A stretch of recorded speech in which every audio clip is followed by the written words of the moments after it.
Winter Olympics. And I Mhm. was like, it's perfect because you're going skiing next week.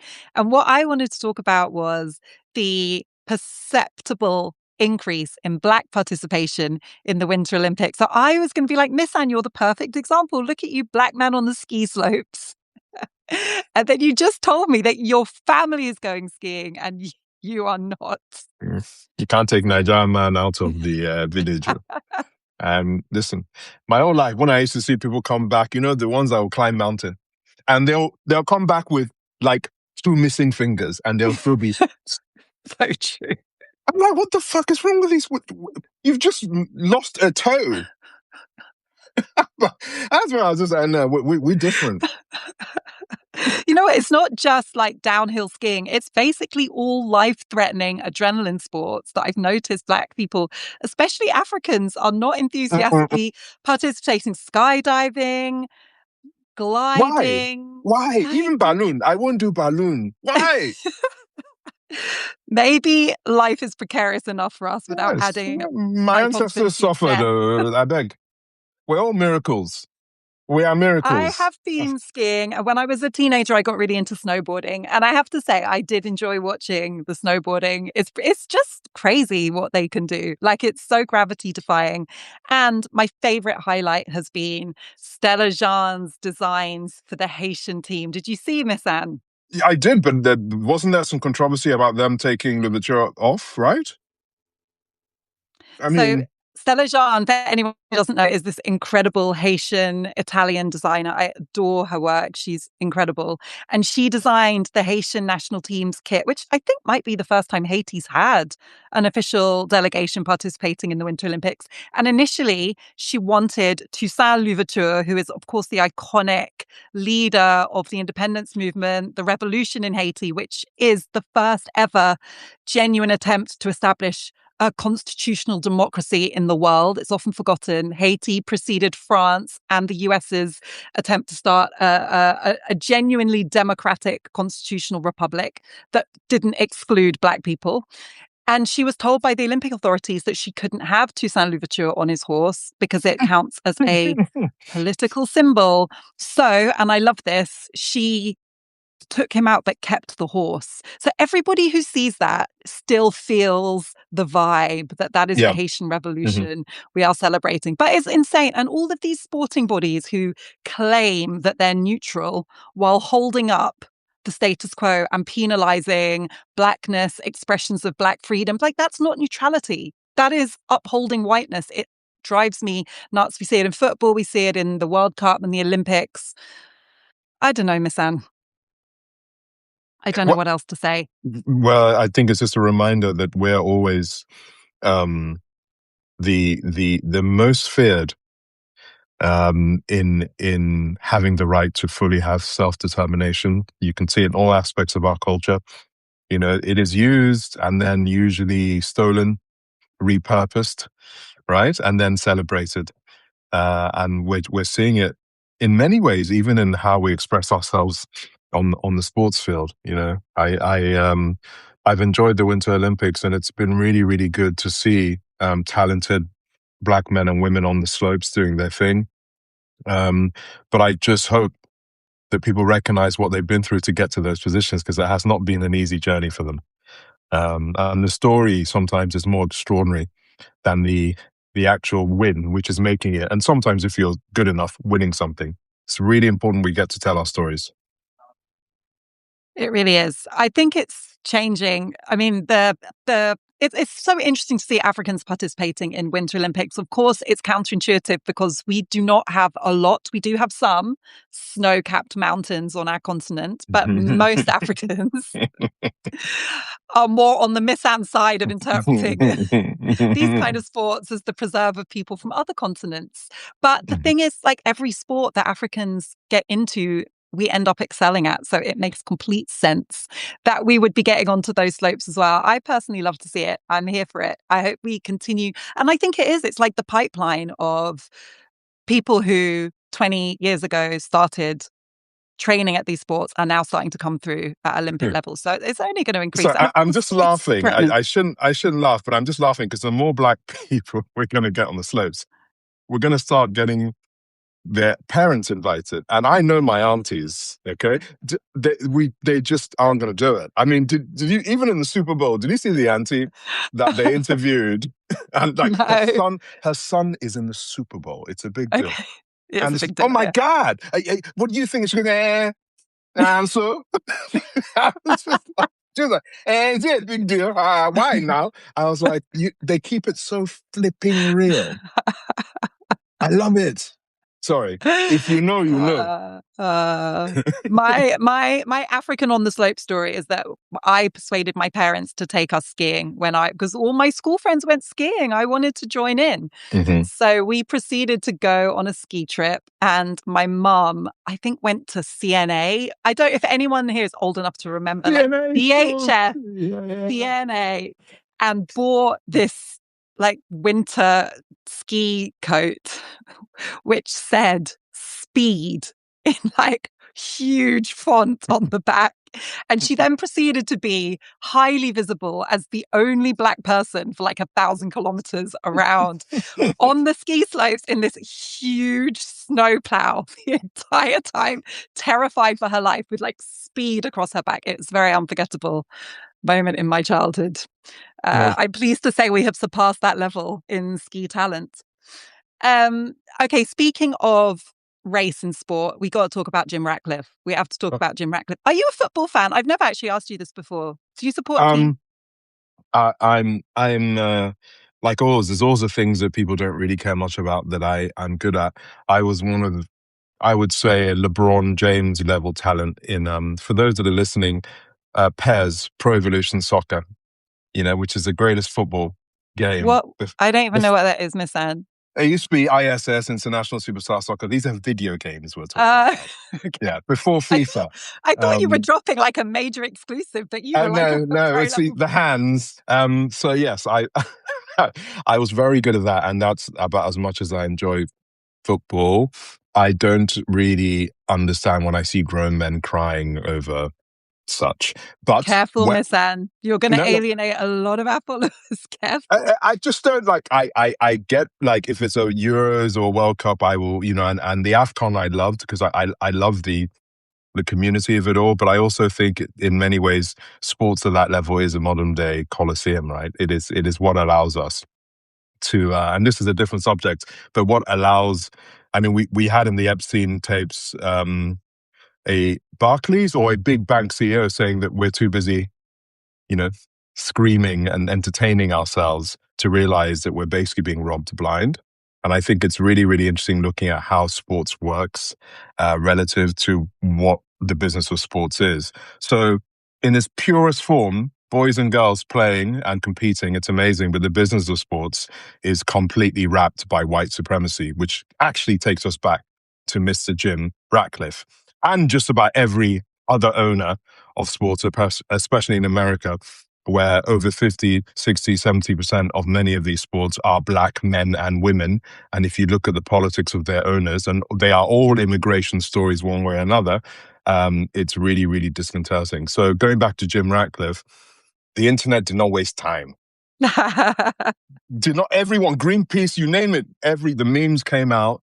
And I think, John Barnesy, legend John Barnes, said there will be like 3 players in the Manchester team if you took out all the immigrants, right? I'm So, glad John Barnes has come back because he went through a rough patch where you had no idea what he was going to say on air. um, So, have you read the book $40 Million Slaves by, I think he's called William Roden, the no. US author? So it's about sport in America, which is like the context I always think of this, but it's basically arguing that the structures of power in sport, really talented Black athletes playing for teams owned by rich white people, is a form of bodily exploitation that is only a better remunerated version of enslavement, It's a basically. plantation. Yeah, it is. It's a plantation. And, Jim Ratcliffe is making it so easy to see that parallel here. How can you have a team that is completely dependent on the talent of young Black men and women, because there's a women's team too, and then the owner has the audacity to say that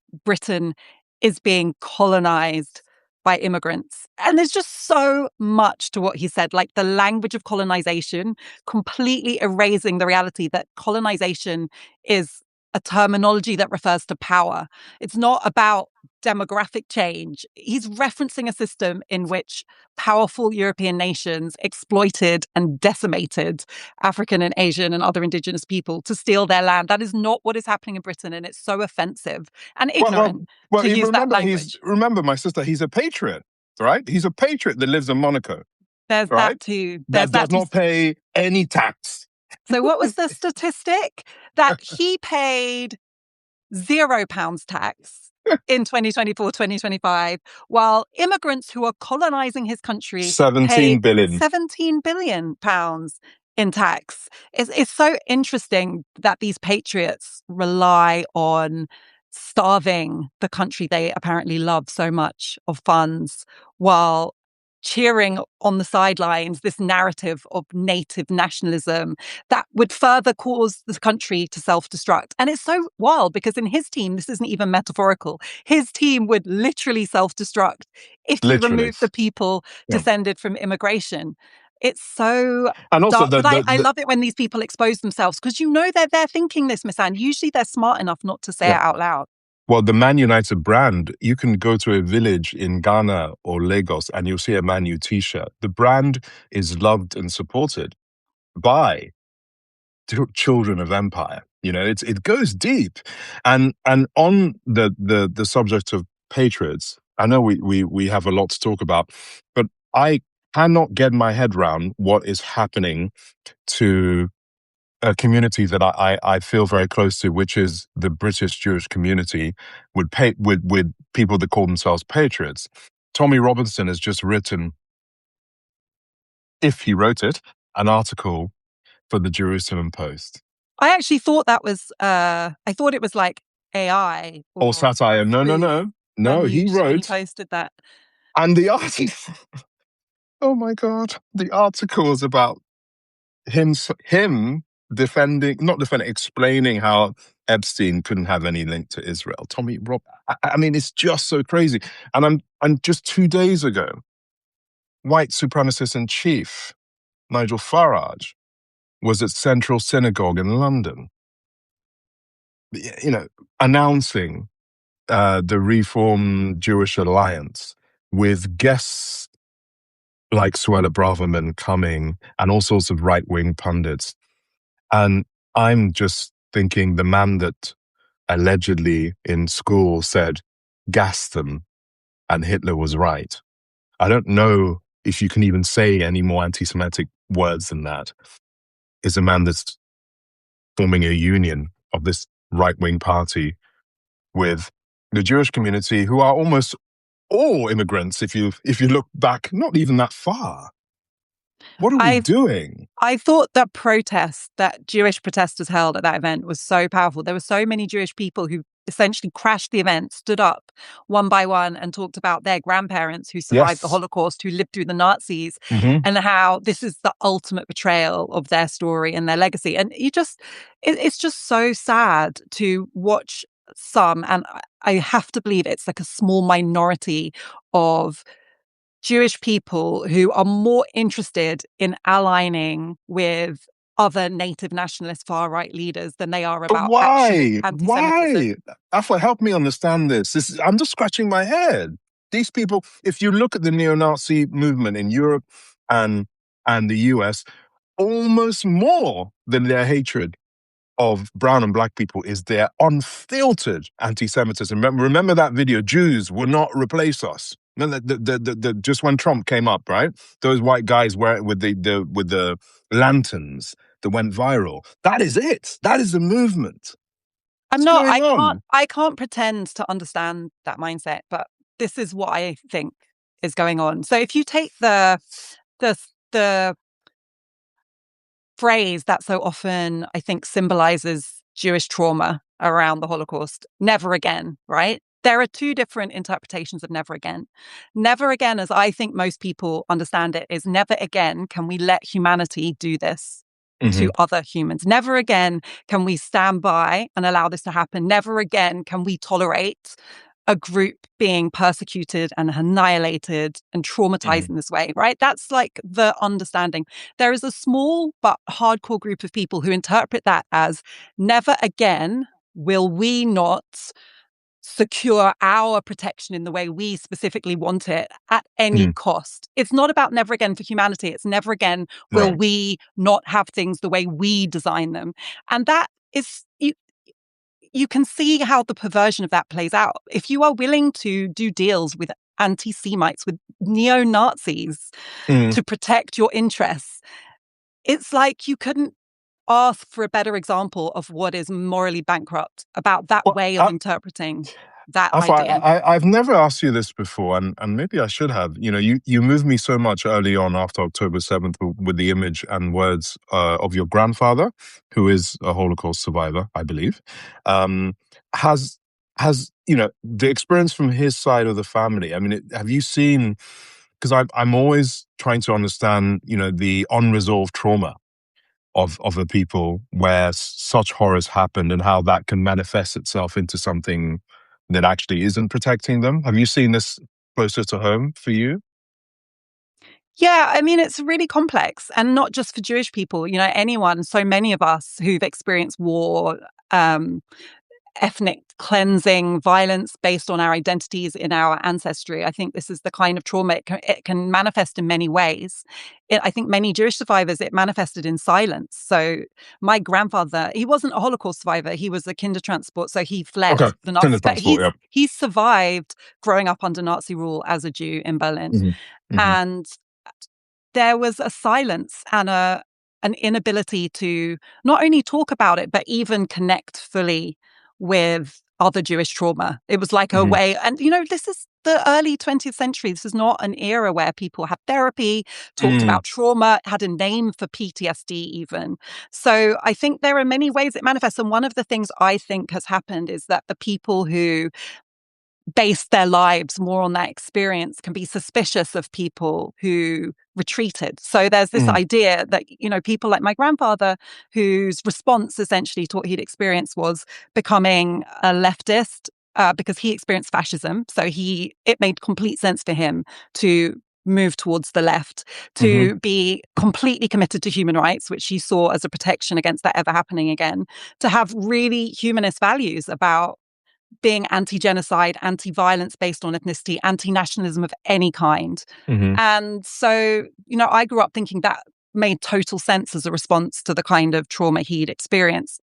But there are, I suppose, other people in that community who would think the only response they trust is openly supporting Israel and kind of hunkering down and developing this sense of threat from other people with other identities, most obviously Palestinians. And so it's really difficult to have a conversation. I have people in my life I cannot have a conversation with because they think that what I'm saying right now is a betrayal of my ancestral trauma. And I think what they're doing is a betrayal of that trauma. And how do you meet in the middle when those are your perspectives? But I also think that I'm right because my perspective is about humanity. I am advocating protecting life. I am not distinguishing between different lives. And I'm saying nobody should be terrorized or killed or harmed in any way. And how can there be an alternative to that perspective that we can live with? It's so clear when you say it, but as you know, and you know, I think we're going to both sound like broken records. But if the words that you've just said are not repeated loud and clear by our press, by you know, scholars, you know, we'll do another episode one day about historians, you know, people we're supposed to trust that have a very different view to you, who have traveled the world and seen it all, and the ideology of their own sense of, I don't know, is it trauma or is it, you know, I was with an Arab friend, not Palestinian, Lebanese friend actually, who said, you know, many of his people have never had the privilege of victimhood, and that's never left me, you know, the privilege of victimhood. And yeah, Here's it's here's here's what I'll finish with for me. I find it really difficult to ultimately respect people who only care about their own suffering.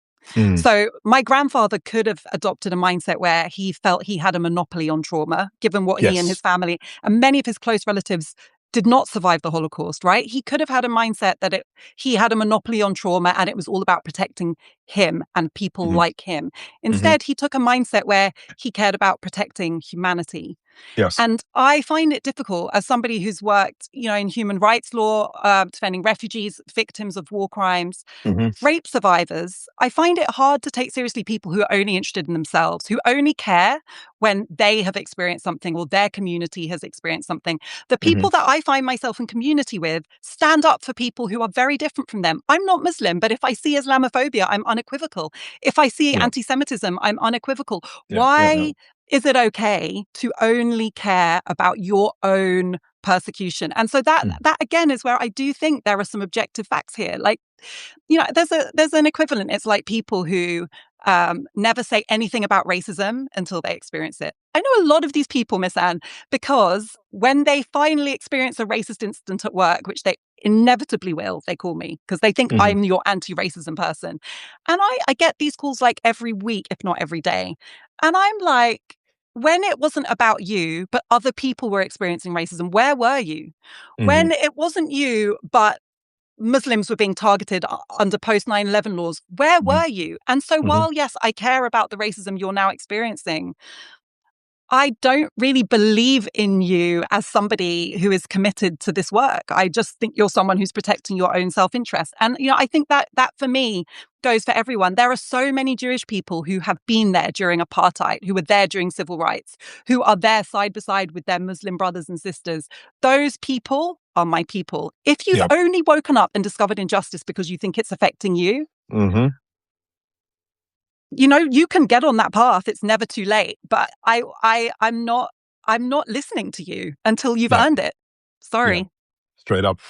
Yeah. And you can imagine how many DMs I get from people demanding me to have a point of view on things that affect them. And then I look at their profiles and it's just them Oh. talking about, the holidays or yoga or matcha or how fabulous they And are. it's the entitlement. Like, do people seem to think that, like, I get up every day and think, what problem can I find today to Yeah. advocate for? Yeah. Yeah. Like, Yeah. Yeah. I, like everyone else, would love to just have a peaceful life. The Yeah. reason that I do this work is because I cannot tolerate injustice and I cannot tolerate genocide. I cannot tolerate assaults on humanity. That's it. I would love nothing better than to never have to speak about race again because we live in a world where protection and safety and resources are distributed equally to Mm-hmm. everyone, irrespective of their race, gender, religion. I would love that. I'm not advocating for this world, but while we live in this world, how is there an alternative but to say these things? And, it's not comfortable. Like, every time we have these conversations, I already know the backlash. I already know the people that are going to come and try and find something to say about it. It is what it is. But are we going to one day look back and be like, thank God I didn't annoy anyone who Mm. doesn't stand up for anything? No. So, this wasn't, by No. the way, even what we were going to talk about today. No. No. It's But just it is, always there. yeah, and us neurospices, you know how we do. So on big tech, there's a huge backlash on big tech, and in many ways. So a lot of people are going as analog as they can. A lot of people are trying to boycott big American tech, so Google, Microsoft, all the things that are kind of integral to our lives. Related, because a lot of it, for example, is about Microsoft's complicity in Israeli weapons systems and Mhm, military training. So people are they're starting to be a lot more thoughtful about which big tech companies they support, which apps they use. Have you heard of mhm. abstinence? I love the phrase abstinence. I think it's so cool. No, no. Abstinence, people are voluntarily deleting apps and being Mm, much more thoughtful about which apps they download, what data they give them. It's actually so intentional. It's like becoming a protest against the dominance of these apps, against the kind of digital harvesting, because mhm. when you look at the people behind them, there is no reason to have any trust that the data we are giving these companies will not be weaponized against us. There is literally no reason that you can give them the benefit of the doubt. Every opportunity they've had to prove that they are on the right side, they have been wrong. So it's Yeah. crazy. These are the very same companies that we are giving away our most precious data to. And look, I'm wearing an Apple Watch. I am guilty. Like, they know how much I sleep and what my heart rate goes up to when I run. It's really unsettling. And so, yes, What I am also on a journey of like we working all out are. where my red lines are, because of course this tech is often useful. That's why we use it, right? Yeah, yeah, And that's why I love to see these alternatives. So up scrolled instead of TikTok. I love some of these new AI large language models. Thora, I think you're the one who showed me that. It's a ethical ethical AI built by Syrian engineers. yeah. Thaura. Is it Thora? Is that how you pronounce it, I Misan? mean, yeah, and I don't know whether there can be ethical AI, but it's more ethical than what we're dealing just because of what the servers that are needed for any large language model. But what I also will add is, Proton email. A lot of people are moving from Google to Proton Drive for their storage and Proton email. If right next to me is my NAS drive, my network attached drive, everyone, if you can afford it, should have a network. It's your own Google Drive, which is cheaper than what you would pay yearly. It's really, really important. Wait, Uh, what? So you use that to instead of the cloud to upload yeah, your. it's my own cloud. Yeah. So, and I have access to it anywhere in the world. I'll send you some stuff on it. But there's a great company called Ugreen that's making it halfway affordable to have a network attached drive. And I think, for anyone that makes content, makes movies, documentaries like me, takes a lot of pictures. Of course, I have my stuff backed up in the cloud, but I don't trust that, especially with my voice. They could just wake up one day and say, you're against our terms and conditions, and everything that I've saved in the cloud will just disappear. So of course I back up everything physically, and I even send it to all four corners of the globe, actually, in case I'm hit by a bus. Our friend B.A. Davidson says he's taking notes. I should take notes too. Miss Anne, I read the study about the gender discrepancies around AI use. It was so interesting. Women are so skeptical of AI.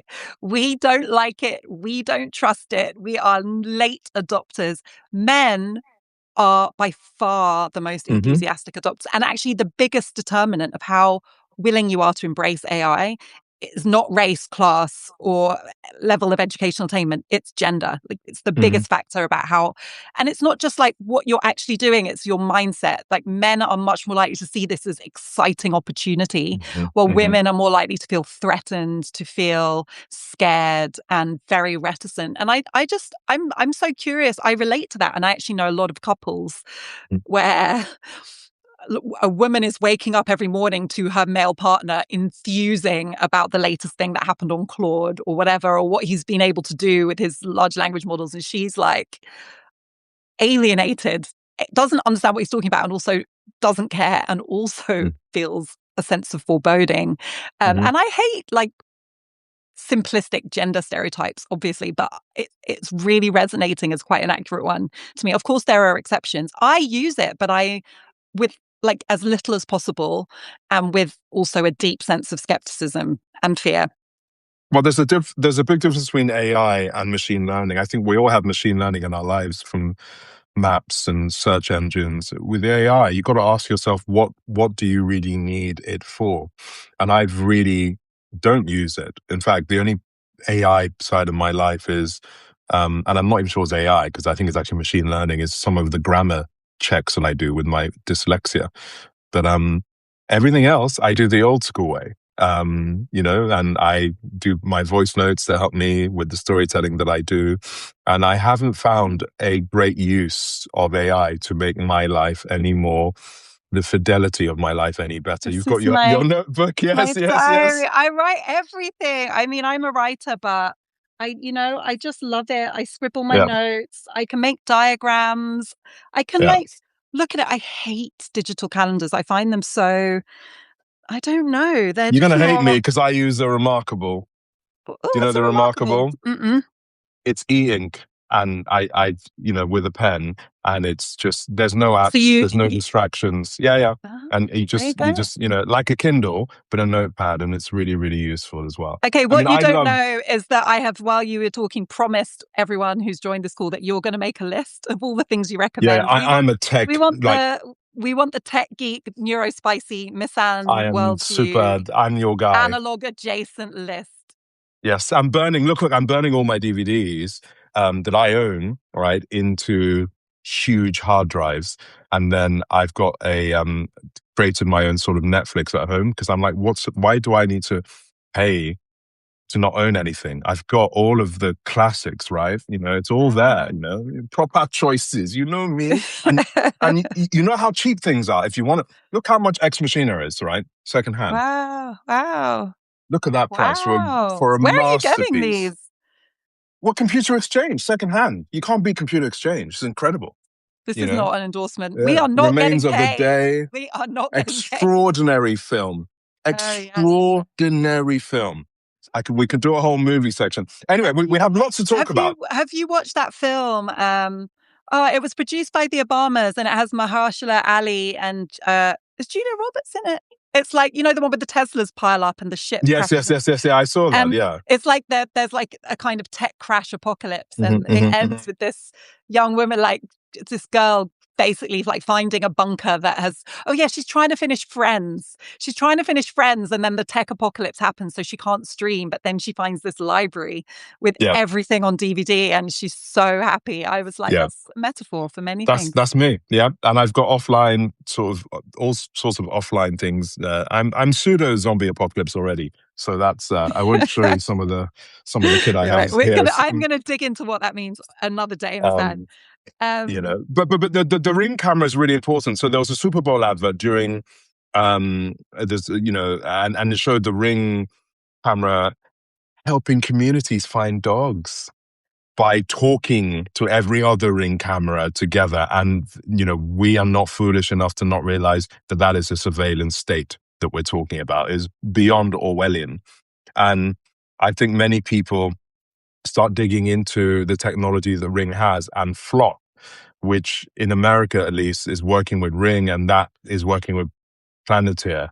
And like, no. So I think many people are realizing that they're innocent Amazon products that are outside and sometimes inside the house. Alexa's listening to you all day. I keep telling this to Listen, people, right? I know. And I think, I know. with smart devices, we don't need smart devices like that, really. It's okay. No, I You agree. know, There was an incident on my road in London where basically a neighbor told another neighbor. So let's say the person at number 1 told the person at number 5, my camera saw someone breaking into your driveway. There was a gate. There's a gate. So then the number 5 neighbor, like obviously panicked, and then everyone sent on this group chat what their Ring cameras had recorded. And my main takeaway was every single thing that happens on this street is being recorded by all of the Ring cameras. And then one of them caught this woman breaking into the driveway and trying to steal something from the car. So then it was like trying to identify her, trying to use the Ring camera to identify this person. Anyway, when I showed it to my partner who grew up in the hood and is very savvy about crime, he was like, what is wrong with this people? This woman is looking for her cat. She had crawled under the car to find her cat. And the clue was she came up to the gate, like calling for the cat, she went in on all fours. She went under the car. She comes out with a cat. And it's like in this hysteria of like Ring camera rabbit hole, there was going to be like a crime report about this person. You know what I mean? And it's like, you still need to apply human common sense when you have all this. In fact, you need to apply it more. Anyway, it was just for me, I didn't realize how much everything that happens here is being recorded. And like from a security perspective, I get it. Amazon packages get stolen. There are break-ins. Cars get stolen too.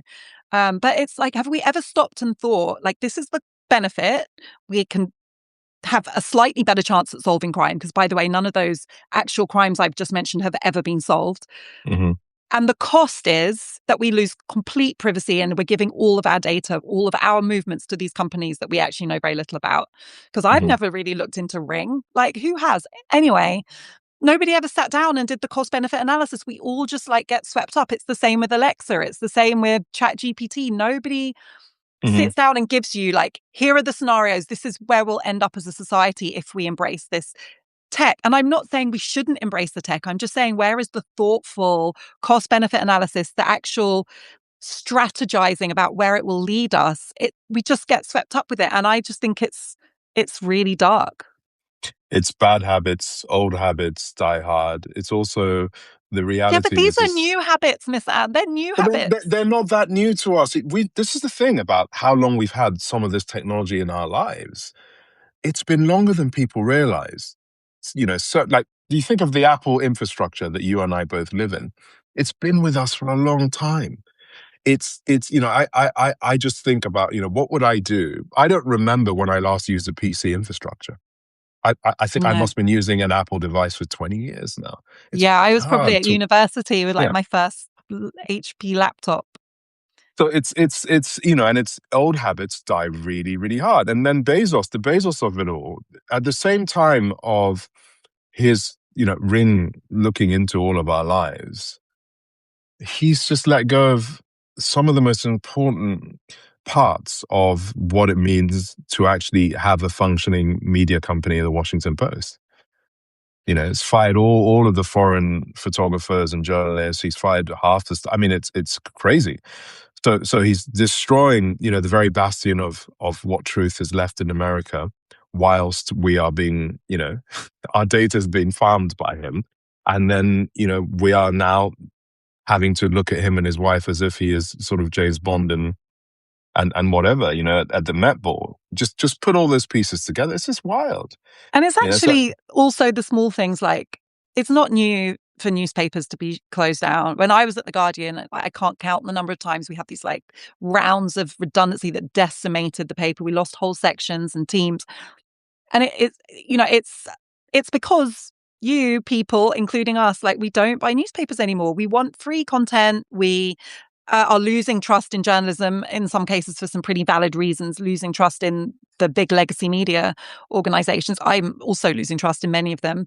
But it's like, in my experience, I still think there is a huge role for professional journalism. And I still think there are media outlets and individual journalists that we can definitely trust. Well, not mhm, definitely trust, but we can continue applying our judgment and scrutiny to decide whether we can trust them. And until they give us reason not to, I think it's worth taking them seriously.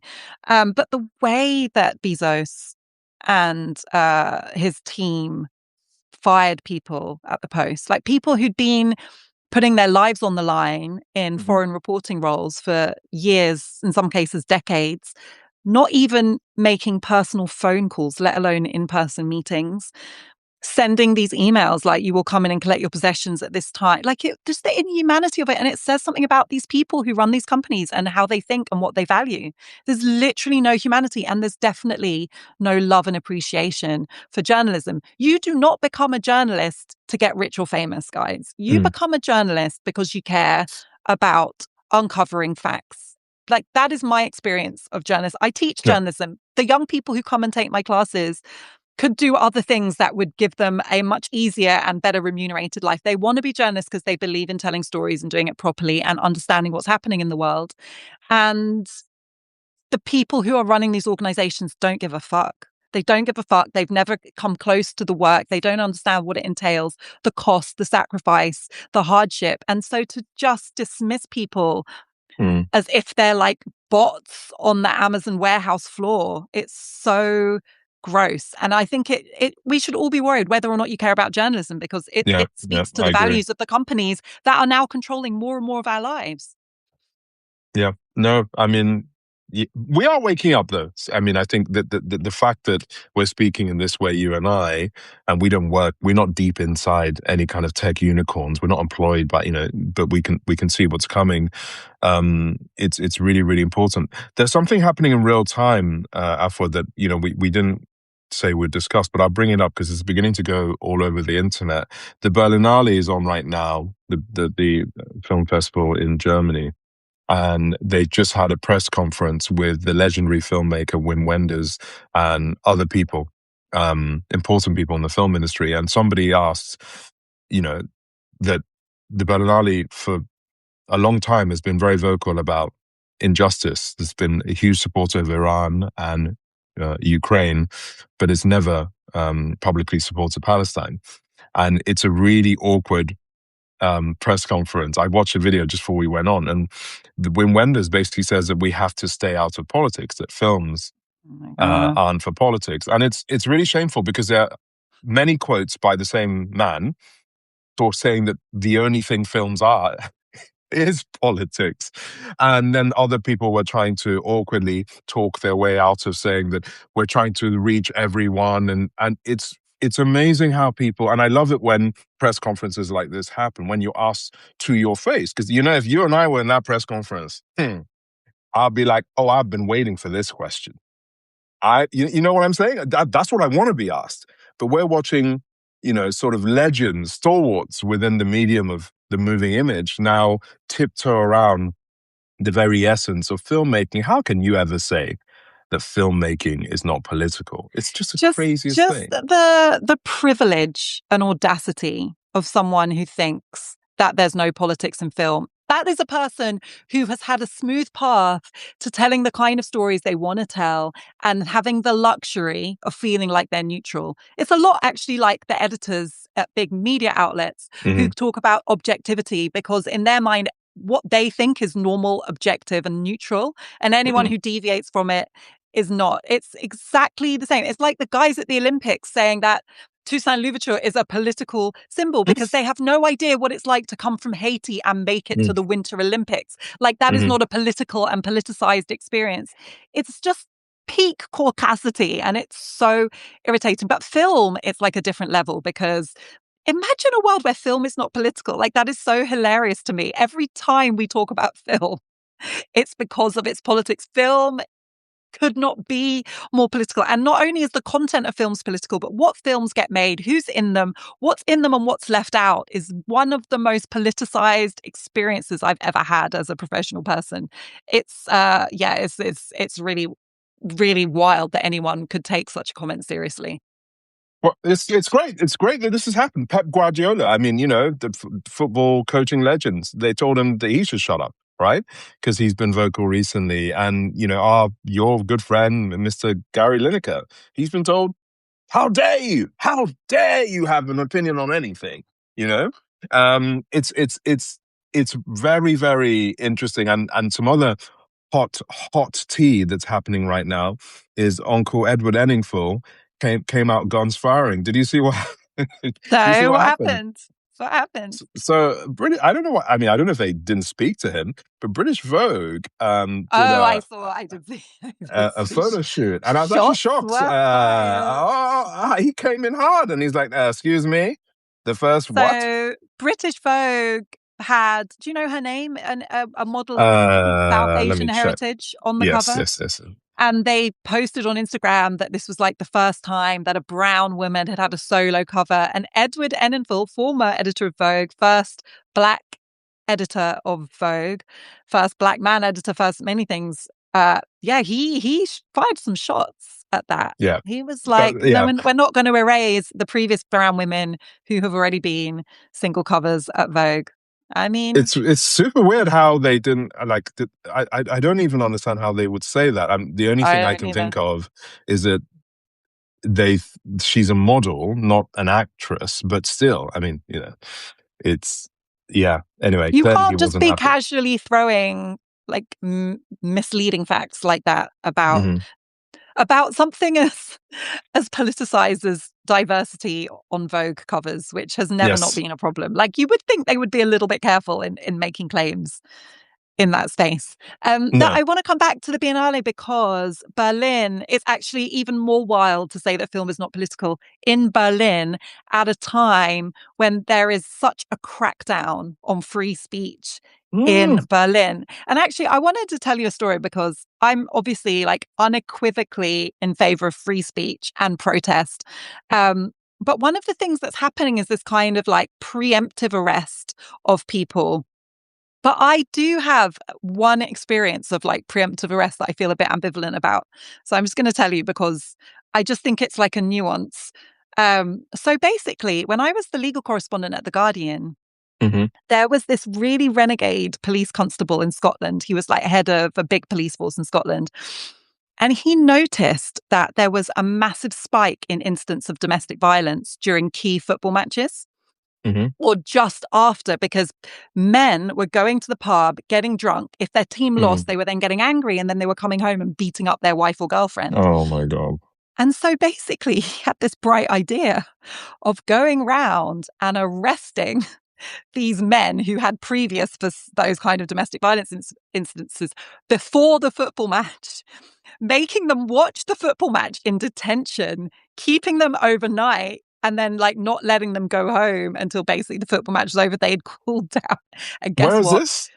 This was in, I think it was the Chief Inspector of Strathclyde Police. It was a big Scottish police force. This is a long time Goodness. ago. Mm. Anyway, it was so effective. Domestic violence incidences like more than halved from what I recall.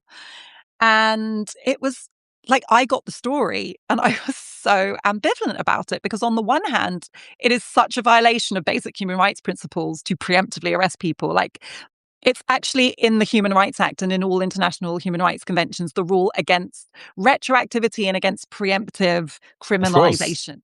So you really can't do that.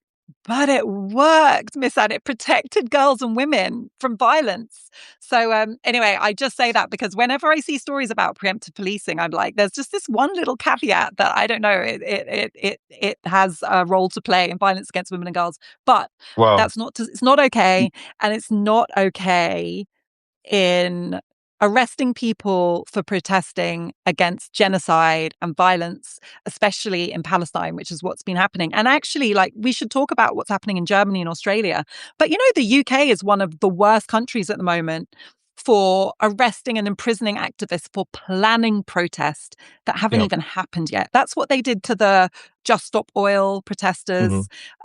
They've been using that, creating these no mask zones that mean that if you cover your face in a protest, you can be arrested without having actually committed an offense. So I Hmm. just think we have to be really, on guard against. And the thing about in my life, in my adult lifetime, we have so scaled back rights to protest in Britain. It's just been one thing after another. And Labour started it, by the way. Then the coalition government, then the Conservatives made it so much worse. But it's just been one direction of travel of constantly Um, restricting our rights more. And the thing that always surprises me is how easily it happens. Like, I rarely see big movements against it. It's like it happens, we kind of sleepwalk into it, and I always just think it's so weird how easily we give those rights up. well, it's being sped up, and I think, when the dust settles, and I know that Declassified and Double Down News and Novara are doing some really good journalism on all of this. And obviously, Morgan McSweeney has since left government. And the lobbying groups that have influence over the whole of the British establishment, um, government figures, um, we will see that systematic takedown. And it isn't just about Israel now. We're talking about just capitalism.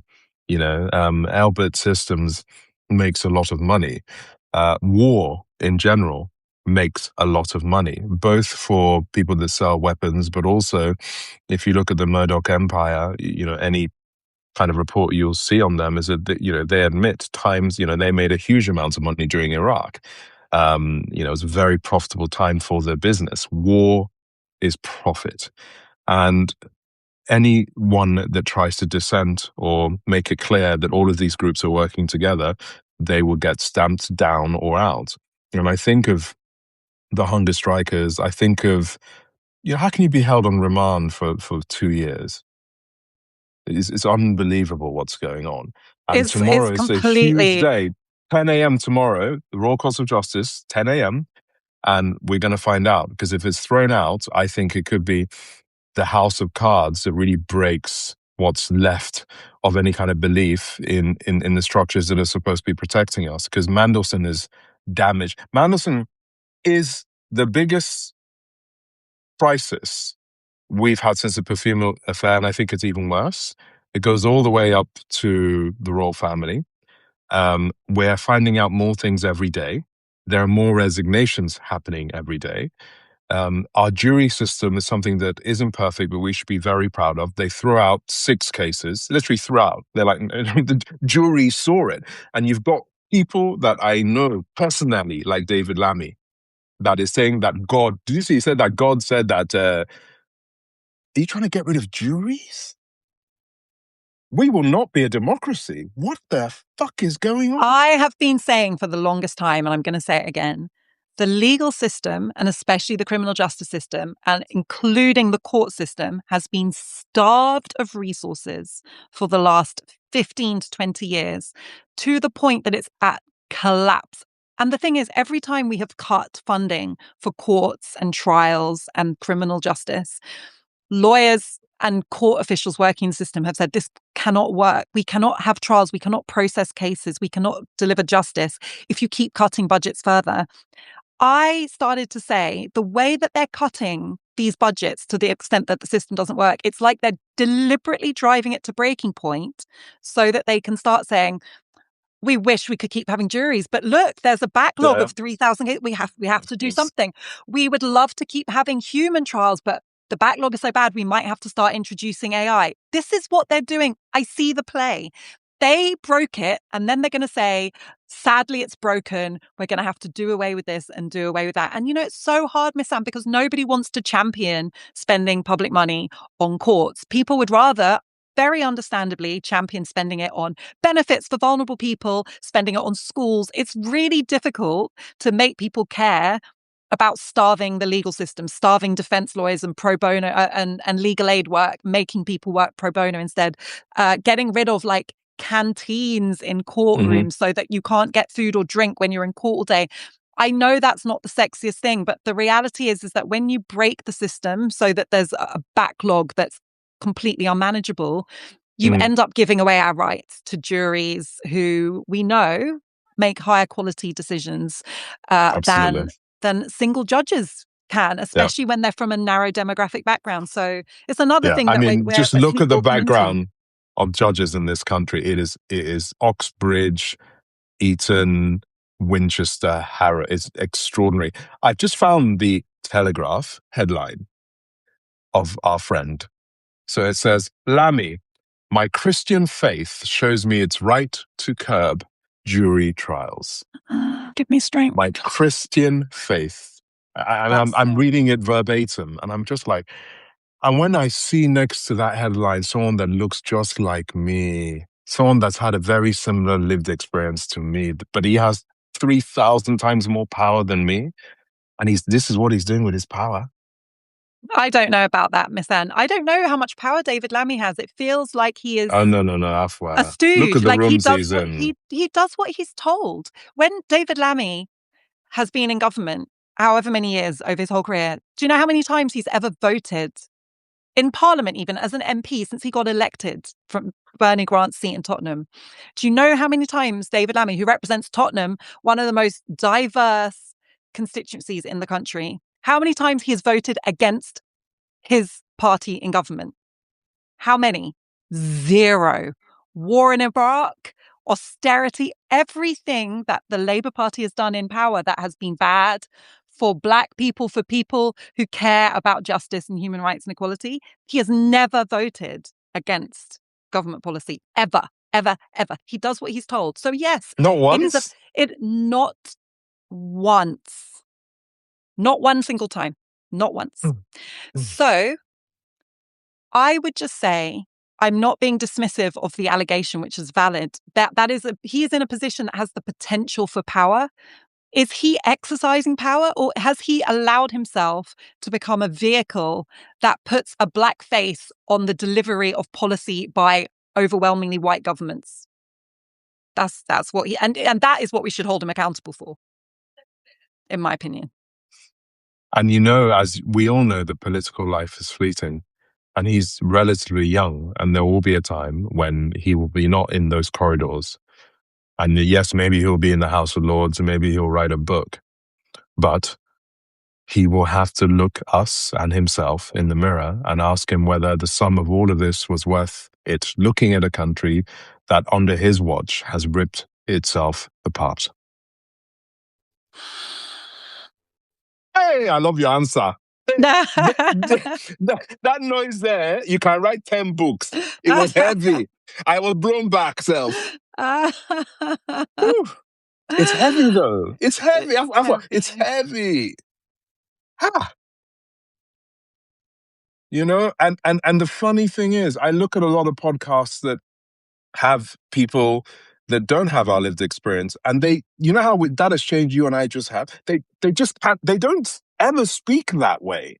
Yeah, And I think that's what allows some of these men to continue forging ahead, yeah, because these are the people they will see out and about. These are the people they probably have dinner parties with. And it allows them, I've said it before, confirmation bias allows arrested development to thrive. yeah. And I can only believe that's the only way you keep going. I was talking about Wes Streeting, who inadvertently, utterly compromised himself by trying to show that he was trying to distance himself from the Epstein Mandelson thing, and then he showed that he I mean, this is his words, that Israel is committing war crimes. This is his words. That he thought that kind of exonerated him in any way is so wild to me. So he released his message exchange, I think text exchange with Peter Mandelson, right? And because of these allegations that he knew about Epstein's relationship with Mandelson. So he released his text exchange with Mandelson to kind of prove that he's on the right side of history. That is not how 99.9% of people read it, as far as I can work out this Well, out. he was only focused on the war crime thing, right? On the Mandelson thing, without thinking of the war crime thing. And it's, people are speaking to serious lawyers now to see whether he's literally broken the law. And it takes me back to the Biden Harris administration. I'm lucky enough to know people like Josh Paul, who was one of the first to resign. And I've read into many of the Biden staffers that did resign, and it's the same thing. Everyone knew. Everyone said, we're breaking international law. We're breaking into that. We must not send one more penny to this state. We are dismantling the UN in real time. We are removing what aid agencies can do. And Biden was sent these papers, and so was, and a lot of, this is the thing, this is where it gets a bit funny with some of my peoples, so was Kamala Harris. She was very, very aware. And Yeah, as we've had some people like laying into us on our Substack for being critical of Kamala. I cannot support a politician who has not even a promise, not even a pledge, not even a suggestion of holding Israel accountable as part of their mandate. I no, can't support it. I no, can't support it. she wheeled out It's a Bill problem. Clinton to It's a Dearborn, problem. which has the most Muslim Americans, Dearborn, and she had Bill Clinton do the campaign speech where he used a hugely offensive term in describing, the occupied territories in Palestine as Judea and Samaria. You cannot offend a Muslim person more, especially a Palestinian person, more than using those terms. And she thought that was going to help her campaign. So many people have looked at data points saying that Palestine was a single issue that made her lose in the way that she did. And this goes back to the West Streeting exchange, because I do not believe that the majority of people in government are ideologues. I do not believe they have a binary view of this thing. I believe they know. And I think that's even worse. Oh, they They, completely know. They yeah. completely know. And it's remarkable to have a government minister in office casually admitting that his government is supporting war crimes and not doing anything to stop it. Like, that is now on the record. This will be evidence in court. This will be evidence in court. And I am scrabbling to think of the defense here. Like, they know. They knew, they know. Uh Forget history not judging them kindly. Like, international law will not judge them kindly. Well, this is the thing, and I think international law is hanging on for dear life. I saw that, is it France is now calling for Francesca Albanese to be removed from her post. She can't bank, she can't do anything. She is getting the same kind of sanction as if she was a head of a Narcos or an Osama bin Laden character. Maybe Francesca less, because Albanese. President Trump loves to pardon a narco criminal. So listen, that's actually not a bad person to be right now. You be a narco trafficker, head of state type, as long as you're doing the kind of deals with him he wants, you might be looking at a pretty rosy future. You want to Mm. use your official position to do the job you are supposed to do, which is Yeah. call out human rights abuses and genocide. You're fucked. That is the world we Well, live in. The only positive thing I can say, and it's not, the bar is so low, that I've been listening to Americans talking about the Epstein files, and they keep saying, wow, if only we could be like the UK. The prime minister might lose his job because he appointed someone with ties to Epstein. mm. Meanwhile, our president is It's inside. mentioned in the It's Epstein files. The quotes are amazing. ah. More times than Jesus is mentioned in the Bible. More. There are so many examples. Like, it's crazy. It, There are zero calls for him to resign because he was rolling around on predatory missions with his paedophile friend. That's that. And so I'm not, by the way, saying that our situation is okay. I'm not satisfied. I want accountability here. But then to hear the Americans dreaming of having what we mm, have, it's like levels to yeah. the dystopia we're experiencing right now. And this Epstein thing is not going away. There is much more coming. I mean, the rumor is, and if Trump does this, that he will pardon Ghislaine Maxwell. And honestly, because it's clear that she knows where everybody's buried, right? Did you hear the other thing? And I wouldn't usually talk about this sort of thing, but everyone's reporting on it about the uh, threesome between a UK Prime Minister, Jeffrey Epstein, and Ghislaine Maxwell. Whoa, And I don't have your sources, Miss this Anne. is everywhere, right? And it's extraordinary because My uh, mind is rapidly scrabbling.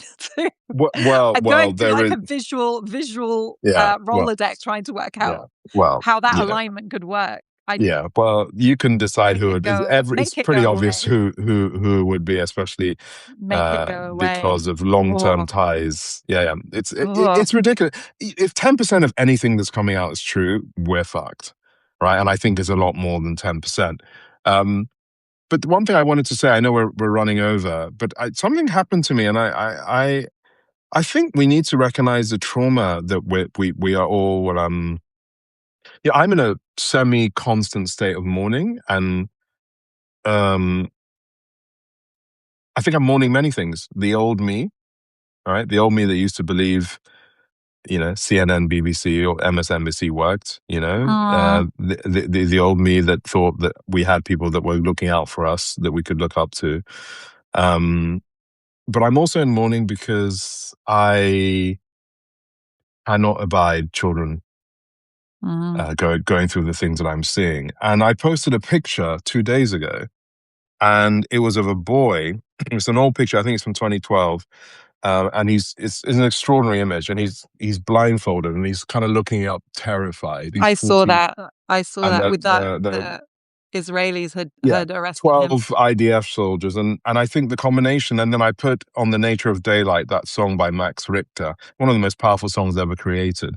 And I posted this myself. Do you know, every time I've gone back to look at that image, I just burst into tears. And I burst into tears because I am enraged at the language that describes all of these men, these boys who you harden their hearts. Mm. You break every aspect of gentleness and vulnerability that boys have when they're so young and figuring out the world. They see their father either killed or dehumanized to a point that their father doesn't want to live anymore. They see their mothers beaten up and sometimes killed. They're boys. They are boys. And that image showing 15, I don't know how many armed men carrying this boy to God knows where because he's been throwing stones at them. And no one asks why he's been throwing the stones. No one even bothers to Yeah. ask that. If those boys somehow make it into their 20s, you terrorize them as children, and then you have the effrontery to call them terrorists as men. And then we have been entertained and programmed to only accept that is the status quo. And I sometimes understand why many people in the Middle East are just tired. They don't even fight the way you and I fight because they've seen this thing and they're like, we lost a long time ago.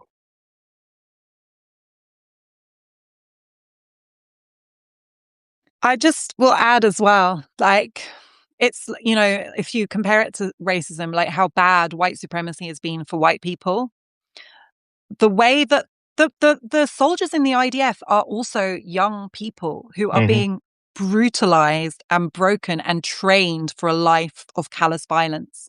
Like that is also perpetuating itself. And Massively.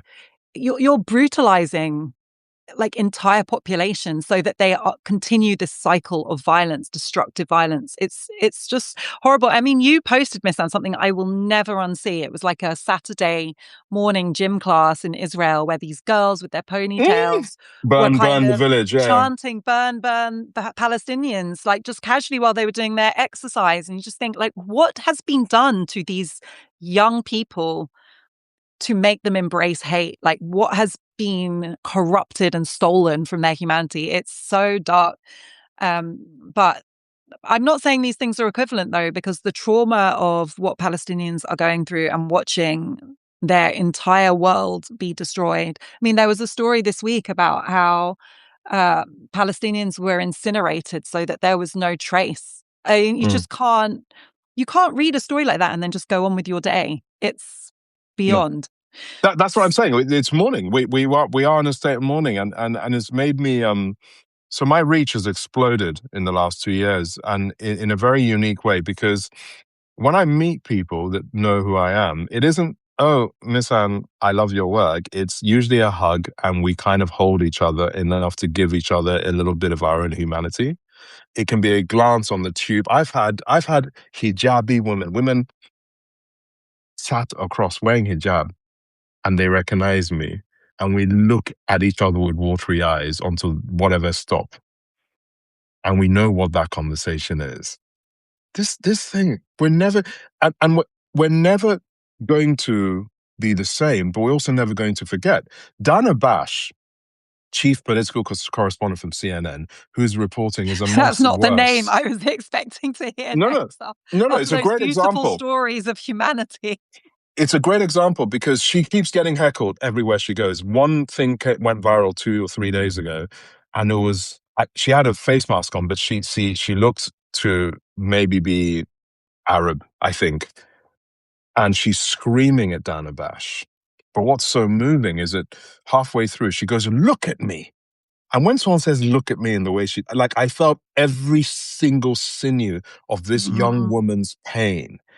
And Dana is just sitting there with the privilege and platform that she has.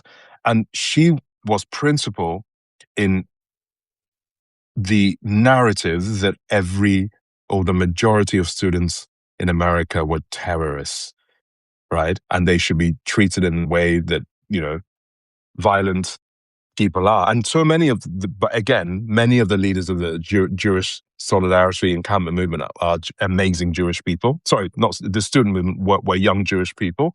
But my point is, her and Jake Tapper in particular, you run some AI, if you like, on how often in the last 2 years they have spoken about um, Palestinian humanity relative to anything linked to anti-Semitism. There's such an imbalance. Should you report on anti-Semitism? Absolutely. But should you report on an erasure of a place? I keep saying this with 6 Hiroshimas, the equivalent of 6 Hiroshimas being dropped on this place the size of Greater London with a 1.2 million children living in. They haven't said anything. Anderson Cooper. I used to hail this guy. Remember the video of Anderson pulling someone running away? Where's he been? Where's he been? Huh? Where have the resignations? I'm slapping my table. Where have the resignations been in BBC?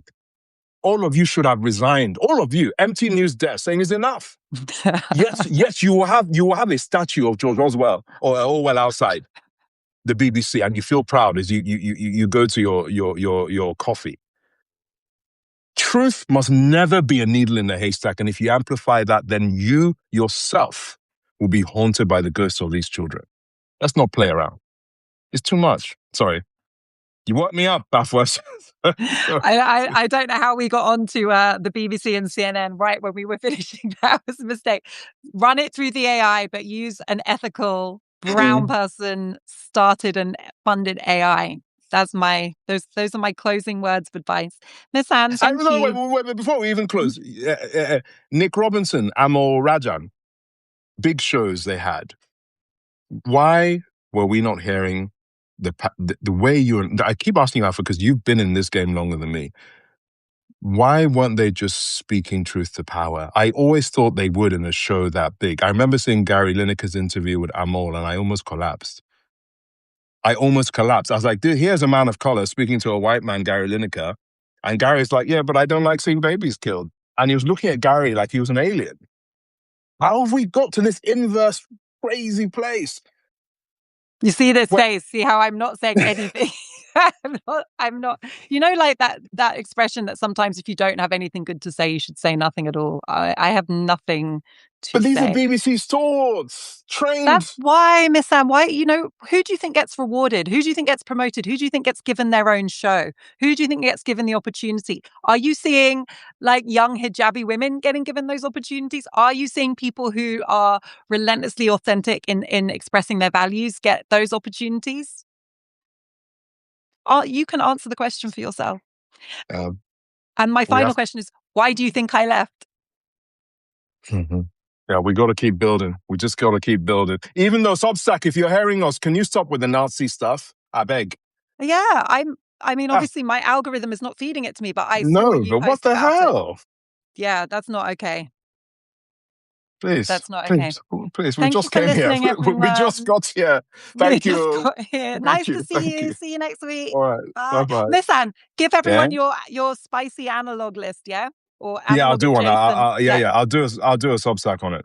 Definitely. Okay. All right. Bye. Cheers. Bye.